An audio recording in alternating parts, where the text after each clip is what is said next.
Welcome back everyone. Today and for the next couple days I'm going to be working on this Honda. We're going to be wrapping it in a satin charcoal metallic.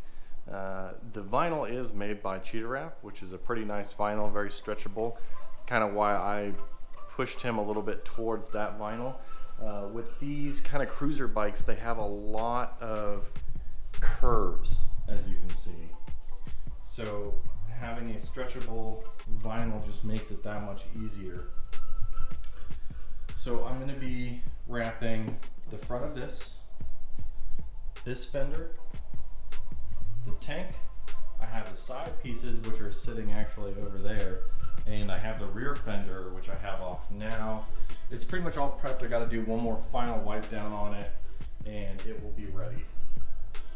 As you can see, there's a lot of imperfections in this paint, like here, a lot of scratches. Most of this does sit under the seat of the bike, and the customer wasn't too worried about me sanding it and getting it all perfect. He just wanted to go ahead and get it wrapped without doing any kind of body work. Besides this tank piece here, I will be doing a little filler in here, but that's pretty much it. Generally, I like to take the entire vehicle or bike apart at first, but this is a very complex piece. Just getting this rear fender off, I had to take bags, side frames, even suspension off of this thing. As you can see, I have it down.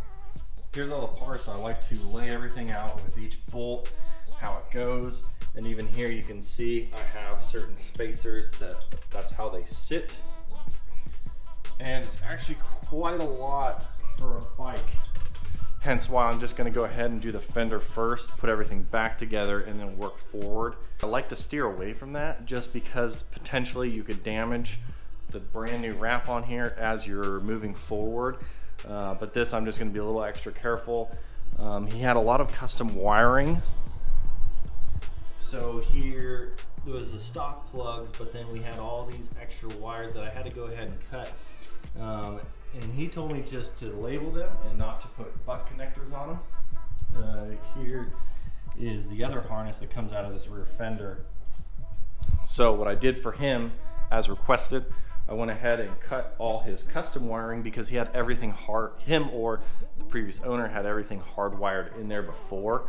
It's always a good thing to do some kind of connectors, makes everyone's life easier.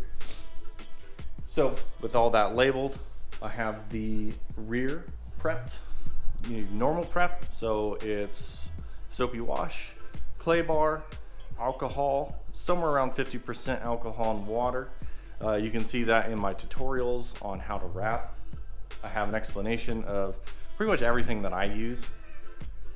I'm gonna go ahead and throw you guys up on a tripod and get to wrapping this.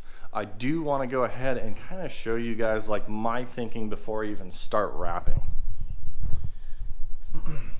So here, this is hardwired in here into the frame itself. So it was basically, without cutting more wires, I wanted to avoid that. So I went ahead and taped this off. I'm going to make a slit in the vinyl and kind of push this through and then lay the vinyl under here. Going forward, just looking at how this is more complex, a lot of riders are very round. I don't have anywhere where I can really do a good seam. So I'm gonna have to use a larger piece, allowing me more stretch. So going forward, as I can see, this is a very complex shape. What I'm gonna do, actually, this is the flattest piece here, is I'm gonna start here, I'm gonna lay this in and then stretch forward all the way around here.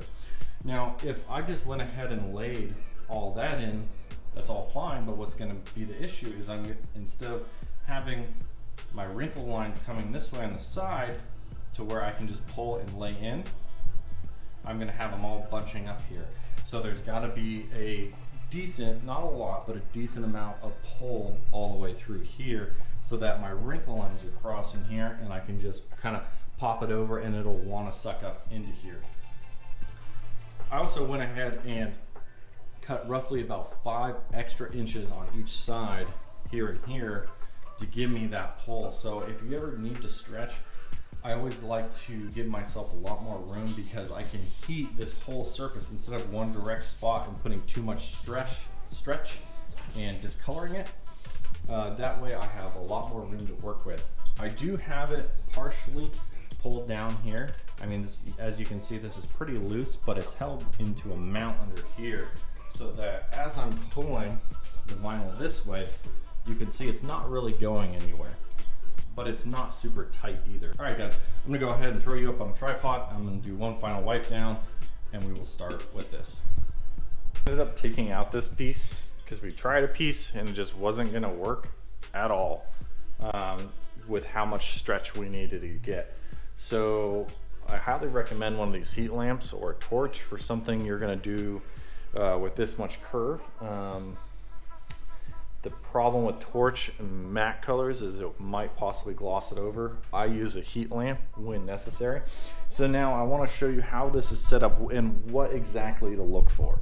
So see how it's sucked up here, like no wrinkles at all. I guarantee you if I heat this, this is going to continue to suck up even a little bit more. So all my wrinkles are going this way, right? And it's pulled onto here. This is literally perfect. This is what I'm looking for. I haven't set anything. All I've done was a little bit of setting like that. Everything else is still ready to go. I'm gonna put my hand under here, kind of pull here. As you can see, the wrinkles start coming back here. So what I'm gonna do is I'm probably gonna go to about right here where the wrinkles start coming up. And that's where I'm gonna reset and do my last pull. And you want to heat all of this because otherwise this is what you're gonna have. There's all this bunching right here. You have to get your stretch to go this way or it's just not going to work, I promise you.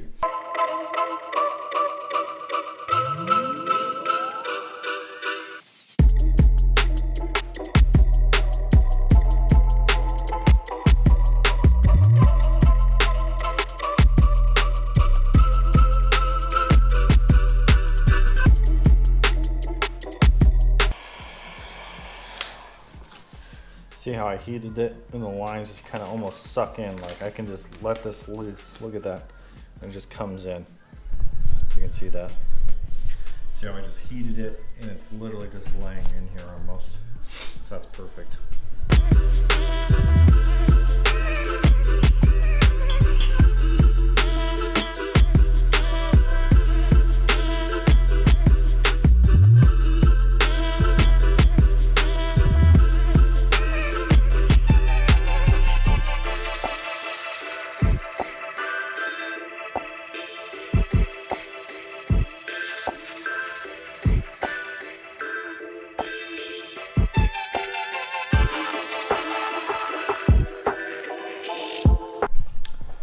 So the camera decided to turn off, but I ended up finishing. I did 2 overhangs, but it's where the frame is actually hiding, and I'll show you guys that in a minute. Really all you're gonna see is about from here down, but I tend to like to overwrap just in case you see it from a weird angle or whatever.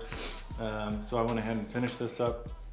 I'm gonna go ahead and finish this, post heat and do a little trimming, and then that's it.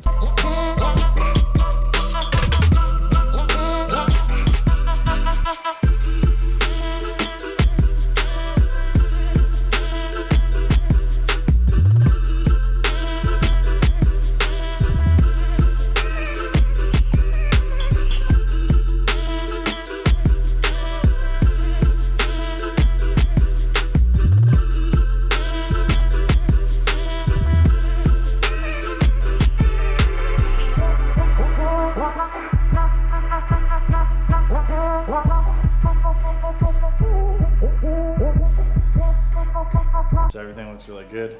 I'm gonna go ahead and throw it into the heater, trim up a little bit, and then I'll show you the final product.